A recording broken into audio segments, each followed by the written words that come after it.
बॉलिवूडचा राष्ट्रीय स्वर येतोय पुन्हा एकदा नवा धुरंधर.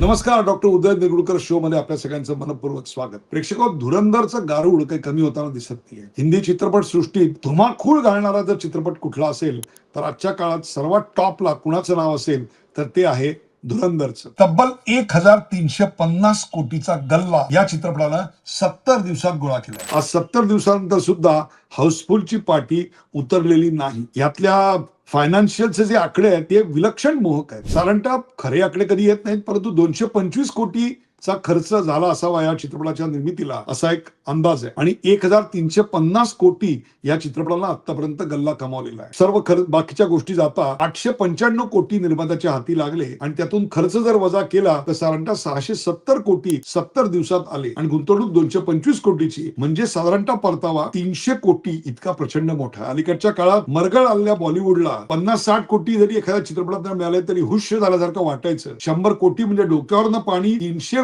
कोटी म्हणजे सेलिब्रेशन, 500 कोटी म्हणजे बल्ले बल्ले. तिथे 1350 कोटीचा गल्ला जेव्हा मी तुमच्याशी बोलतोय तेव्हा असताना या चित्रपटाने निर्माण केला, हा खरोखरच एक इतिहास आहे. आणि हा चित्रपटही खूप वेगळा आहे म्हणून याच्याविषयी बोलतोय. आणि आणखीन याविषयी आता बोलायला आणखीन एक कारण आहे, ते या कार्यक्रमाच्या शेवटी मी नक्की तुम्हाला सांगणार आहे. आणि ते म्हणजे हा चित्रपट एवढा का पॉप्युलर आहे असं वाटतं तुम्हाला? तर त्याच्या पॉप्युलरिटीचं खरं कारण आहे ते म्हणजे हा चित्रपट पाकिस्तानचा खरा चेहरा आपल्याला दाखवतो. लक्षात घ्या, परवा भारत पाक T20 ची मॅच झाली, त्यात आपण रात्री जिंकलो. त्यानंतर संपूर्ण भारतभर जो जल्लोष झाला तो कशाचा निदर्शक होता? पाकिस्तान बद्दलचं खरं चित्रण करणारा हा चित्रपट म्हणून आपल्याला विलक्षण पॉप्युलर आहे. या चित्रपटाचा जो स्केल आहे, जी भव्यता आहे ना, ती अक्षरशः तुम्हाला सांगतो व्यापून टाकते. अलीकडच्या काळामध्ये असे भव्य चित्रपट फार निर्माण झालेत असं मला दिसत नाही. दुसरी गोष्ट, आंतरराष्ट्रीय हेर कसे असतात, त्यांचं जीवन कसं असतं याचं एक ऑथेंटिक, खात्रीशीर, सत्य असं चित्रीकरण या चित्रपटामध्ये आपल्याला दिसतं. किती पेशन्स ठेवून काम करावं लागतं, किती मनावर ताबा ठेवायला लागतो, किती स्वतःला बदलावं लागतं आणि गर्दीत मिसळून राहून तरी देखील आपलं वेगळेपण जपावं लागतं. ही सगळी हेराची वैशिष्ट्य या चित्रपटामध्ये पदोपदी जाणवतात. आणि हे सगळं मांडताना एक विलक्षण थरार आहे, एक नाट्यमयता आहे, मालिकांची अशी एक गुंफण आहे याच्यामध्ये. त्यामुळे हा चित्रपट सत्याला अतिशय जवळ जाणारा असा एक ग्राउंडेड सिनेमा असं मला वाटतं. अनेक चित्रपटामध्ये जेव्हा आपल्याला हिंसाचार दिसतो तेव्हा तो अनावश्यक वाटतो, परंतु या चित्रपटात इथला हिंसाचार आपल्याला अनावश्यक वाटत नाही. इथली सुद्धा भाषा शिवीगाळपूर्ण आहे, पण ती शिवीगाळपूर्ण भाषा आपल्याला अनाठाई वाटत नाही, तर त्या चित्रपटाची ती गरज म्हणून आपल्या समोर येते. आणखीन एक म्हणजे या चित्रपटातलं अतिशय उत्तम अशा स्वरूपाचं कास्टिंग. त्या भूमिकेसाठी दुसऱ्या कुठल्या व्यक्तिरेखेचा, दुसऱ्या कुठल्या ऍक्टरचा विचार देखील आपण करू शकत नाही, इतकं चपखल अशा प्रकारचं याचं सगळं कास्टिंग केलेलं आहे. आणि प्रत्येकाने आपापली जबाबदारी चोखपणे पार पाडली. स्क्रिप्ट अत्यंत कॉम्पॅक्ट आणि एकानंतर एक असे नाट्यमय प्रसंग, उत्कंठावर्ध अशा स्वरूपाचे डायलॉग, विलक्षण नजर खेळून ठेवील अशी दृश्य, त्यातली नाट्यमयता आणि सर्वात महत्वाचं म्हणजे अक्षय खन्नाचा काय म्हणून आपण त्याला दिल जीतनेवाला अभिनय. असा अभिनय गेल्या कित्येक वर्षात आपल्याला पाहायला मिळाला नव्हता. तो अक्षय खन्नाचा अभिनय आपल्याला याच्यात पाहायला मिळालाय. त्यामुळे असे चित्रपट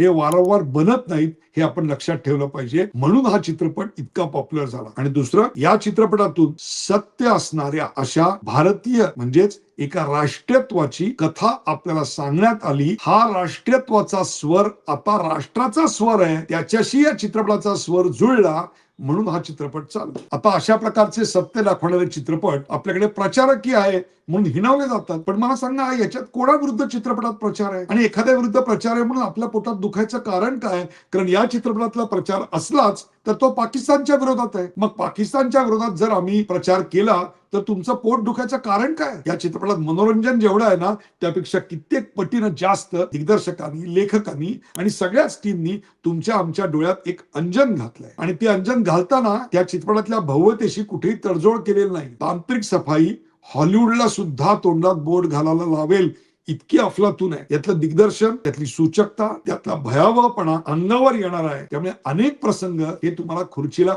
खेळवून ठेवतात. म्हणूनच पाश्चात्य मीडियानी सुद्धा या चित्रपटाकडे औत्सुक्याने पाहिलं आणि बदलत्या भारतीय जनमानसाचं हा चित्रपट प्रतीक आहे असं जे वर्णन केलं, तिथं या चित्रपटाची खरी लोकप्रियता आपल्याला काय ती कळते. आज जेवढा चित्रपटगृहात हा चित्रपट चालतोय त्याहीपेक्षा अधिक हा पिक्चर डिजिटल प्लॅटफॉर्मवर, नेटफ्लिक्सवर अनेक लोक बघतायत. अर्थात जीसीसी कंट्रीज म्हणजे गल्फ कंट्रीज, ओमान वगैरे या सगळ्या देशामध्ये त्याच्यावर बंदी घातली आहे, काही फरक पडत नाही. पाकिस्तानमध्ये त्याच्यावर बंदी उघडच होती घालणारे, पण तिथली चित्रपटगृह मुळातच चालत नाहीत. त्यामुळे हा चित्रपट तिकडे न दाखवून जवळपास $100 लाख नुकसान तिथल्या थिएटर मालकांचं तिथल्या सरकारने केलंय.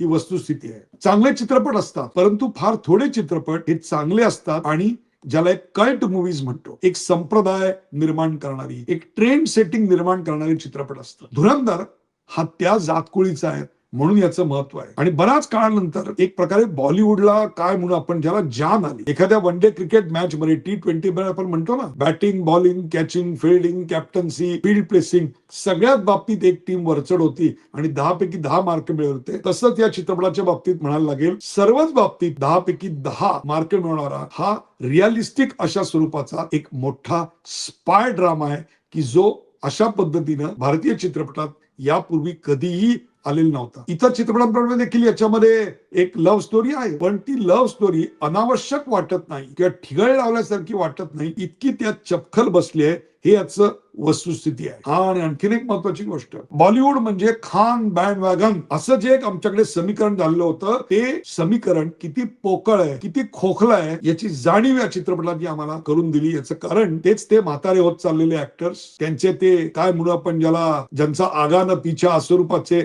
यांचे फायनान्सर्स, त्यांचे डिस्ट्रीब्युटर्स, या लॉब्या, ते पॉलिटिक्स, एक्सक्लुजन पॉलिटिक्स म्हणजे याला घ्यायचं नाही, आणि सर्वात महत्वाचं म्हणजे अँटी इंडिया मसाला अत्यंत स्पष्टपणे हळूहळू एखादं विष द्यावं तसा द्यायची क्षमता असलेले चित्रपट निर्माण करणं, या सगळ्याला छेद जर कोणी दिला असेल तर तो धुरंधरने दिलेला आहे. आणि म्हणूनच प्रत्येक भारतीयाला याचा अभिमान वाटला पाहिजे. या चित्रपटामध्ये थेट हल्ला आहे, आणि हा थेट हल्ला आता आम्हाला आवडतोय. याचं कारण घर में घुस के मारेंगे याची सवय लागलेला भारतीय या चित्रपटाचं कौतुक करतोय. काही समीक्षकांनी याच्यावर टीका पण केली, पण मी त्याला काही तितकी फार किंमत देणार नाही. याचं कारण असं आहे, याच्यात टिपिकल बॉलिवूड मसाला नाहीये, जो अगदी तुम्हाला मिशन काश्मीर मध्ये पण काही प्रमाणात दिसला होता. त्याच्यानंतरचा हल्ला चित्रपट होता, त्याच्यामध्ये भगव्या रंगाची बिकिनी घातलेली एक नटी होती. असला सटल अँटी इंडिया प्रचार आपल्याकडे या चित्रपटातनं कधी तुम्हाला दिसणार नाही. एक anti national view, anti Hindu view अशा स्वरूपाची एक सटल भूमिका आपल्याकडे घेतलेली दिसते, ती इकडे तुम्हाला दिसणार नाही. आतंक का कोई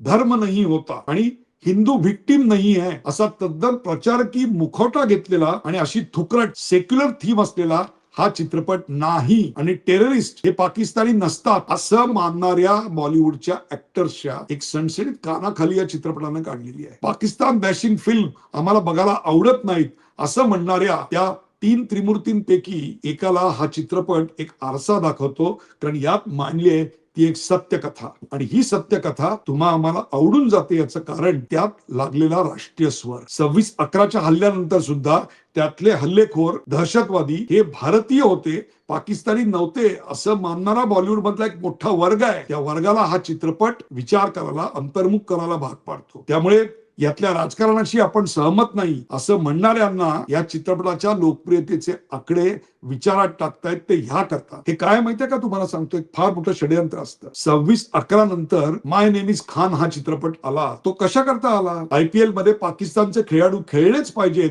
असं एका चित्रपट तारकाला का वाटत होतं? या सगळ्या मागची जी गंगा जळणी तहजीब या नावाखाली पसरणारं नॅरेटिव्ह आहे ना, हे नॅरेटिव्ह तुम्ही लक्षात घ्या. हा देश असुरक्षित आहे, तो सोडून जावासा वाटतो अशी विधानं करणाऱ्यांना हा चित्रपट म्हणजेच एक सणसणीत चपराक आहे. एक सेक्युलर अशा विचारसरणीतून अमन की आशा, ट्रॅक टू डिप्लोमसी हे चालू ठेवायचं, आणि दुसरीकडे हल्ले सुद्धा चालू असतात. त्यांना हा चित्रपट एक नवीन जाग आणतो, एक नवीन दृष्टी देतो. धरती सुनारी, अंबर सुनहरा, जैसा देश है तेरा वैसा देश है मेरा अशा प्रकारची एक थुकरट फिलॉसॉफी इथे रुजत असताना, बॉलिवूड रुजवत असताना, नाही तुम्हारा जैसा मेरा देश नहीं है हे छाती ठोकपणे सांगणारा चित्रपट जर कुठला असेल तर तो हाय. दाऊद समोर लोटांगण घालणाऱ्या बॉलिवूड मधल्या कचकड्याच्या बाहुल्यांना या चित्रपटातलं टेस्टेटरॉन जरा जास्त वाटेल, याचं कारण अशा कणा असलेल्या पुरुषार्थाची सवय असेलच असं नाही. त्यामुळे it's a 360 degree change in the entire Bollywood thinking. Dhurandhar is not just the best film, it is next film. हा एक नेक्स्ट चित्रपट. अलीकडच्या काळामध्ये बस्तर, आर्टिकल 370, उरी असे अनेक चित्रपट की जे ऍज इट इज जे घडलंय ते सत्य दाखवणारे आपल्या समोर आले. त्यामुळे पाकिस्तानची सेक्युलर प्रतिमा दाखवायची अमायिका लागलेल्यांना, चढावड लागलेल्यांना हा चित्रपट जरा जड जाणार. आणि सत्य म्हणजे प्रचारकी चित्रपट, सत्य दाखवलं की तो चित्रपट प्रचारकी असं लेबल मानणाऱ्यांना, असं लेबल मारणाऱ्यांना याचे आकडे विचार करायला भागणार आहे. एक लक्षात घ्या प्रेक्षक, हा बदललेला भारत आहे आणि तो बदललेला भारत करमणूक मनोरंजन सुद्धा एका वेगळ्या प्रकारची मागतोय. धुरंधरचं यश हे त्याच्यावर आहे. आज याच्यावर मी करायचं कारण काय, तर धुरंधर पार्ट 2 याची घोषणा झाली आहे आणि 19 मार्चला पार्ट 2 येतोय. आदित्यधरच्या त्या कलाकृतीचंही देखील प्रेक्षक तितकंच स्वागत करतील याबद्दल माझ्या मनावर शंका नाही. हा कार्यक्रम आपल्याला कसा वाटला ते आपल्याला जरूर कळवा. शेअर करा, लाईक करा, पाहत राहा. एखादा विषय मी घ्यावा असं वाटत असेल तर आम्हाला जरूर कळवा. पाहत राहा द उदय निरुळकर शो. धन्यवाद.